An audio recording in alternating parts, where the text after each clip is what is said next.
열왕기하 4장 1절부터 16절까지 말씀을 읽고 제가 말씀 나눕니다. 선지자의 제자들의 아내 중에 한 여인이 엘리사에게 부르짖어 이르되 당신의 종 나의 남편이 이미 죽었는데 당신의 종이 여호와를 경외한 줄을 당신이 아시는 바니이다. 이제 빚준 사람이 와서 나의 두 아이를 데려가 그의 종을 삼고자 하나이다 하니 엘리사가 그에게 이르되 내가 너를 위하여 어떻게 하랴? 네 집에 무엇이 있는지 내게 말하라. 그가 이르되 계집종의 집에 기름 한 그릇 외에는 아무것도 없나이다 하니 이르되 너는 밖에 나가서 모든 이웃에게 그릇을 빌리라. 빈 그릇을 빌리되 조금 빌리지 말고 너는 네 두 아들과 함께 들어가서 문을 닫고 그 모든 그릇에 기름을 부어서 차는 대로 옮겨 놓으라 하니라. 여인이 물러가서 그의 두 아들과 함께 문을 닫은 후에 그들은 그릇을 그에게로 가져오고 그는 부었더니 그릇에 다 찬지라. 여인이 아들에게 이르되 또 그릇을 내게로 가져오라 하니 아들이 이르되 다른 그릇이 없나이다 하니 기름이 곧 그쳤다. 그 여인이 하나님의 사람에게 나아가서 말하니 그가 이르되 너는 가서 기름을 팔아 빚을 갚고 남은 것으로 너와 네 두 아들이 생활하라 하였더라. 하루는 엘리사가 수넴에 이르렀더니 거기에 한 귀한 여인이 그를 강권하여 음식을 먹게 하였으므로 엘리사가 그곳을 지날 때마다 음식을 먹으러 그리로 들어갔더라. 여인이 그의 남편에게 이르되 항상 우리를 지나가는 이 사람은 하나님의 거룩한 사람인 줄을 내가 아노니 청하건대 우리가 그를 위하여 작은 방을 담 위에 만들고 침상과 책상과 의자와 촛대를 두사이다. 그가 우리에게 이르면 거기에 머물리이다 하였더라. 하루는 엘리사가 거기에 이르러 그 방에 들어가 누웠더니 자기 사환 게하시에게 이르되 이 수넴 여인을 불러오라 하니 곧 여인을 부르며 여인이 그 앞에 선지라. 엘리사가 자기 사환에게 이르되 너는 그에게 이르라. 네가 이같이 우리를 위하여 세심한 배려를 하는도다. 내가 너를 위하여 무엇을 하랴? 왕에게나 사령관에게 무슨 구할 것이 있느냐 하니 여인이 이르되 나는 내 백성 중에 거주하나이다 하니라. 엘리사가 이르되 그러면 그를 위하여 무엇을 하여야 할까 하니 게하시가 대답하되 참으로 이 여인은 아들이 없고 그 남편은 늙었나이다 하니 이르되 다시 부르라 하여 부름에 여인이 문에 서니라. 엘리사가 이르되 한 해가 지나 이때쯤 네가 아들을 안으리라 하니 여인이 이르되 아니로소이다. 내 주 하나님의 사람이여 당신의 계집종을 속이지 마옵소서 하니라. 아멘. 엘리사의 선지 생활을 우리가 쭉 살펴보는 중에 참 엘리사는 이 마음이 참 따뜻한 선지자였던 것을 우리는 볼 수 있습니다. 엘리야와 엘리사 다 마음이 어떤 의미로 보면 따뜻하고 불같은 사람들이지만 엘리야는 그 열정이 화라살처럼 확 타오르는 그런 스타일이었다면 엘리야는 마치 그 갈물이 된 용암이 그 안에 깊은 열기를 가지고 이렇게 흘러가는 강처럼 이렇게 흘러가는 그런 듯한 인상을 받습니다. 엘리야와 엘리사는 참 사실은 사제지간인데 어떤 의미로 보면 굉장히 기적을 많이 베푼 사람이면서도 그 기질이라든가 사역의 방면에 차이가 있습니다. 엘리야를 보면 굵직굵직한 사건들을 터뜨렸습니다. 엘리사는 섬세하고 그리고 세밀하게 사람들의 필요를 돌봤습니다. 엘리야는 그야말로 왕 앞에 서서 외쳤던 사람이고 이방 선지자들, 특별히 바알 선지자, 아세라 선지자에 대하여 대결을 했던 그야말로 일종의 직접 직면하고 대결하고 그렇게 전쟁을 치렀던 사람입니다.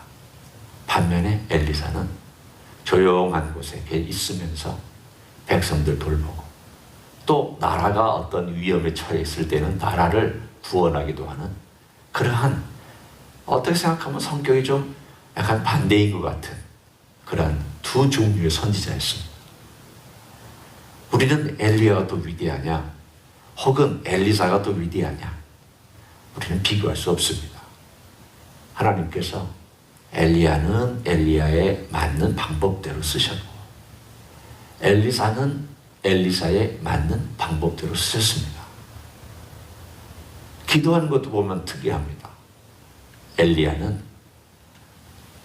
무릎 꿇고 엎드린 다음 그 무릎 사이에 자기 고개를 대고 그 기도한 사람이고, 엘리사는 검구를 연주해라.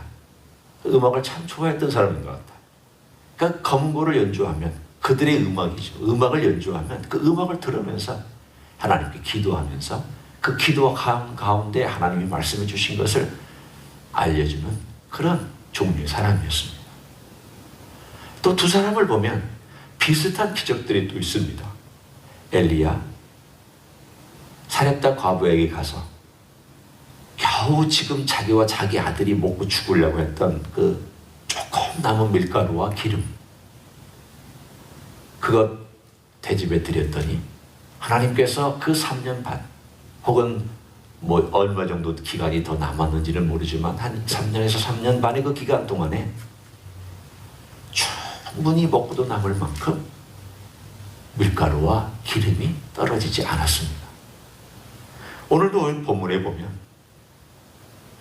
가난한 선지자 가정의 미망인과 두 아들이 나옵니다. 젊었던 것 같습니다. 두 아들도 이제 기껏해야 한 10대에 있었다.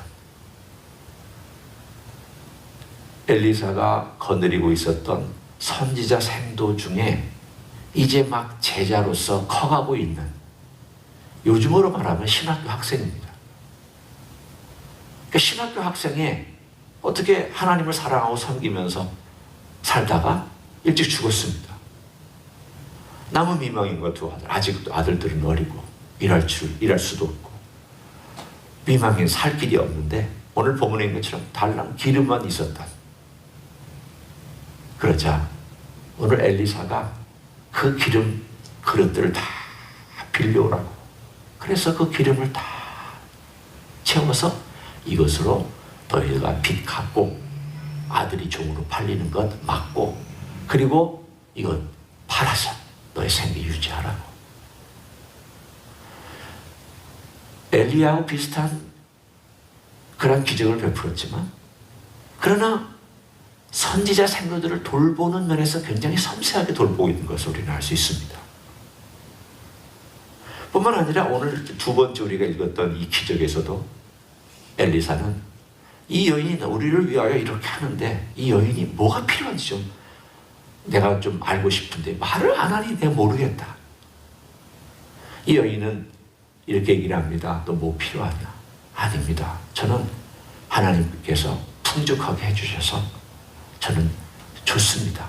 오늘 제가 백성 중에 거합니다. 그 말은 그 뜻입니다. 제가 백성 중에 평안히 거하고 있으니까 저는 요청하지 않겠습니다. 다만 제가 하나님의 사람을 섬기고 싶어서 그런 겁니다. 참 마음이 이쁜 여인입니다. 뭘 요청하기 위해서 섬기는 것이 아니라 그냥 섬기고 싶어서. 이분이 하나님의 사람인데 이 바알과 아세라의 신앙이 많은 사람들 사이에서 있는 그 상황 가운데서 외롭게 싸우고 있는, 외롭게 여호와 신앙을 가르치고 있는, 외롭게 여호와를 사람들에게 알려주기 위해서 부근분투하고 있는 이 하나님의 선지자를 제가 섬기고 싶습니다. 그래서 그 이쁜 마음으로 그 다락방도 만들고 지나갈 때마다 여기서 머무시라고, 우리가 정말 최선을 다해서 당신을 섬기겠다고. 이 선지자가 너무 마음이 빚진 마음이 있어서 뭐 필요하냐 물어도 얘기를 안 하니까 게하시가 아들이 없습니다. 내년 이맘때 아들 얻으리라. 근데 이 아들이 한 10살쯤 되어서 죽었습니다. 그런 여인이 너무 마음이 아파가지고 엘리사가 있는 곳에 왔습니다. 와서 울기만 합니다. 발을 붙들고. 그러자 이 엘리사가 먼저 사환을 먼저 보내서 지팡이를 그 아이의 곁에 놔두라. 아이에 아무 믿음이 없습니다.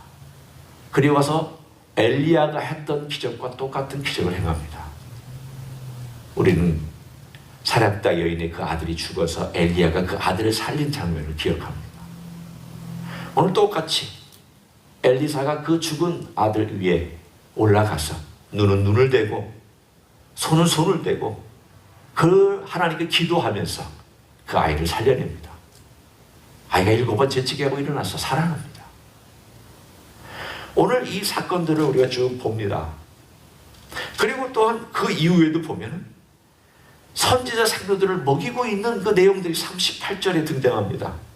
국을 끓여서 50명, 100명 되는 선지자 생도들을 먹입니다. 먹이는 잘못된 것을 가져와서 독이 있는 풀이 들어가자. 거기다가 가루를 풀어라. 어떤 가루인지는 나오지 않습니다. 밀가루인지 보리가루인지 뭐 다른 종류의 가루인지 가루를 풀었더니 먹을 만한 음식이 되었다. 참 섬세합니다. 엘리야에게서 보지 못했던 그 섬세함을 정말 백성들 하나하나와 선지자 생도들 그 필요를 채워주면서 그 가난하게 살고 생존하기 어려운 그 사람들의 모든 내용들을 채워주는 그 엘리사의 따뜻한 마음을 우리는 볼 수가 있습니다. 그리고 마지막에 42절에 예수님께서 행하셨던 기적의 일종의 프로토타입, 구약에서 행하였던 기적이 하나 등장합니다. 그 기적이 뭐냐면 오늘 본문에 어떤 사람이 보리떡 20개와 채소를 가져왔더니 그걸 가지고 100명의 선지자들이 먹었다. 오늘 여기 보면은 쭉 얘기를 하는 내용이 42절에 나와 있습니다. 우리에게 주어 먹였다. 그 사환이 이거 어떻게 이 100명에게 주겠습니까? 그랬더니 그들이 먹고 남으리라. 그들이 앞에서 주었더니 여호와의 말씀대로 먹고 남았다. 떡 20개 한 4명이 먹으면 먹을 양입니다. 장정들이 한 5명, 4명, 3명이 먹을 정도밖에 안 되는데 100명이 먹고 풍성하게 남았다. 이걸 보면 엘리사는 우리 예수님께서 오병이어의 기적을 행하시기 전에 구약에서도 비슷한 기적을 행하였던 선지자입니다. 오늘 이것들을 우리들에게 보여주는 목적이 뭘까요? 참 특이하잖아요. 하나님을 그래도 선건이 유다에서 이 기적이 일어나지 않았습니다. 그렇다고 이런 기적들이 모든 시대마다 다 일어났던 것도 아닙니다. 이런 기적이 일어났던 때는 모세 때 강력하게 일어났고 쭉 없다가 엘리야와 엘리사 시대에 강력하게 일어났고 그리고 쭉 없다가 예수님 시대에 일어났습니다. 우리는 이 기적이 그러면 항상 이스라엘과 유다의 역사에는 이런 기적이 있었나 보다. 그렇지 않습니다. 이런 특별한 기적들이 이런 어려운 때에 가장 힘든 때에 그 시대의 사람들을 깨우쳐주고 그 시대에 어렵게 살고 있는 의인들을 돕기 위해서 하나님께서 하나님의 사람들을 일으키셔서 이 일들을 행하셨습니다. 어려운 때라고 하나님 이 어려운 때는 정말 어떻게 삽니까? 답답한데 하나님 어떻게 삽니까? 그런데 참 역설적이게도 어렵고 답답한 때 하나님께서 더 큰 기적들을 베풀어서 그 어려운 때를 지나게 해주십니다. 그게 하나님의 방법입니다. 앞으로 우리에게 어떤 어려움이 닥칠지 어쩌면 우리가 과거에 겪었던 그 어려운 시절들을 보면 그때 하나님이 도우셨지. 그때 너무 힘들었는데 그때 그냥 내가 이 1불짜리 하나 쓰는 것도 어떻게 써야 될까? 이거 다 쓰고 나면 어떻게 내가 또 살지? 그런 상황에 있었을 때 하나님이 나를 도와주셨잖아. 먹게 해주시고 또 그 어려운 과정들을 다 면하게 해주셨잖아. 그 어려운 때 하나님께서 보이지 않는 손길로 엘리야나 엘리사 시대처럼 그렇게 우리가 보는 어떤 그런 건 아니라 할지라도 보이지 않는 하나님의 손길이 천사를 통하여 사람을 통하여 어떨 때는 상황이 변화를 통하여 우리 주님께서 또 어떨 때는 직접 우리 눈으로 볼 수는 없지만 그 방법에 대해서 우리가 알 수는 없지만 그러나 주님께서 우리를 그 어려운 때 도우셨던 과거가 있습니다. 그렇다면 주님께서 지금도 우리를 돕고 계신 뿐만 아니라 앞으로도 주님께서 우리의 삶을 돕지 않으시겠습니까? 어려움 때 하나님의 사람을 통하여 이제 기름 조금밖에 남아있지 않은 가정이나 먹을 것이 없어서 50명, 100명씩 모였지 먹을 것이 없어서 있는 그러한 선지자들 무리나 20명이 떡 가지고 100명이 먹어야 되는 그 말도 안 되는 상황이나 오늘 우리들에게 말씀해 주시는 메시지는 분명합니다. 하나님의 손으로 행하시는 일은 조금도 부족함이 없다. 하나님은 오늘도 역사하신다. 그때 하나님이라, 지금의 하나님이라 달라지식이 없잖아요. 그때에 주님께서 이스라엘을 위해서 일하셨던 것이나 하나님의 백성인 우리를 위해서 일하시고 계시는 지금이나 달라진 게 없잖아요. 오히려 우리는 더 행복한 사람이죠. 왜냐하면 성령님이 우리 안에 와서 계시고 우리 안에 와서 계실 뿐만이 아니라 우리가 기도하지 못할 때는 우리를 위해서 대신 기도해 주실 뿐만 아니라 우리가 하나님 말씀을 깨닫고자 할 때 듣든지 읽든지 쓰든지 묵상하든지 어느 순간이나 성령께서 내 안에서 일하시고 계시잖아요. 아멘. 어느 시대가 이런 행복을 맛보고 있습니까? 심지어는 그 시대보다도 우리는 먹을 것이 풍성합니다. 어떨 때는 뭐 자주 그러는 건 아닙니다. 가만히 먹을 거 앉아서 혼자 기도할 때가, 야, 나는 옛날에 살고 있었던 왕보다도 더 잘 먹고 옛날에 살았던 어떤 사람들보다도 더 풍성하게 먹고 있는데 왜 나는 이렇게 자주 감사를 못할까? 그런 마음이 들 때가 있습니다. 오늘 생각해 보십시오. 우리는 기름 달랑 조금 남아있어서 그것 때문에 하나님께 기도해야 되고, 하나님 정말 기름이 없어서, 그런 정도는 아니잖아요. 그렇다면 우리는 이제 다시 한번 과거에 그들이 누리지 못했던 걸 내가 지금 누리고 있고, 때로 나 자신하고도 비교해서 내가 참 과거에 어려웠는데 지금 하나님께 축복해 주셔서 누리고 있고, 이 모든 것이 참 감사하다. 그러면 우리는 얼마나 이 세상에서 내게 주신 이 기회들과 섬길 수 있는 기회들과 내가 건강하게 모든 걸 할 수 있는 것들이 다 감사한지, 그리고 기적인지, 그리고 내가 이 세상에 살아가면서 그들이 누리지 못한 것을 누리고 있는 것이 얼마나 큰 기쁨이며 행복인지, 우리는 다른 것을 더 요청하지 않아도 될 것 같다라는 생각을 합니다. 그건 제 생각입니다. 내가 뭘 더 요청해?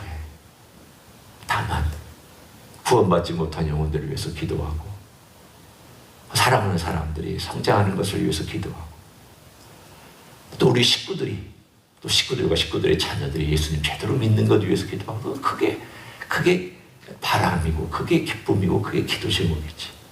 뭘 더 바라겠는가, 그런 생각이 들 때가 참 많습니다.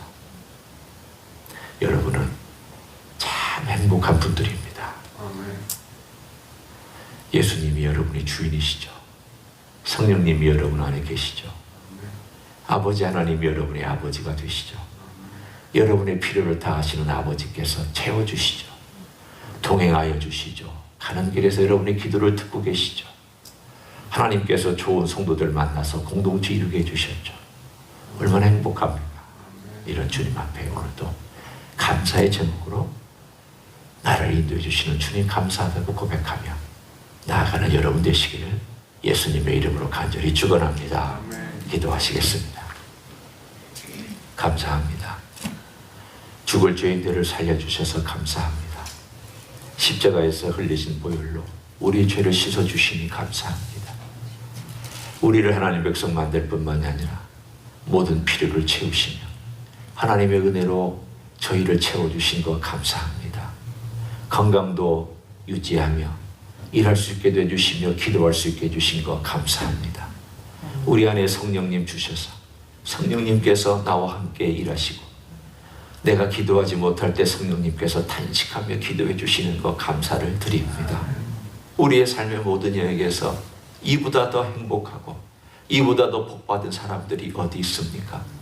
오늘 이 시간 여기뿐만이 아니라 우리는 영원한 하늘나라를 기업으로 받으며 영원한 주님의 나라에서 빛의 나라에서 그 찬란함을 누릴 것을 생각하며 오늘 또한 우리가 살아가게 해주신 것도 감사를 드립니다. 오늘 하루 감사로 제사를 드리는 귀한 하루가 될 수 있도록 축복하여 주시옵소서. 이제는 우리 구주 예수 그리스도의 은혜와 하나님 아버지의 극진하신 사랑과 성령 하나님 교통하심의 역사가 이 놀라운 은혜를 주신 것에 감사하고 앞으로도 평생 동안 영원히 나와 함께 하심을 믿고 감사하면서 오늘도 감사의 제사를 드리기를 소원하는 가정에 세배드리는 종들 위에와 이 자리에 참여한 종들 위에와 주임지 희수교회 위에와 이민교회들과 한국교회들과 선교사님들 위에 이제로부터 영원히 함께 하실지어다. 아멘.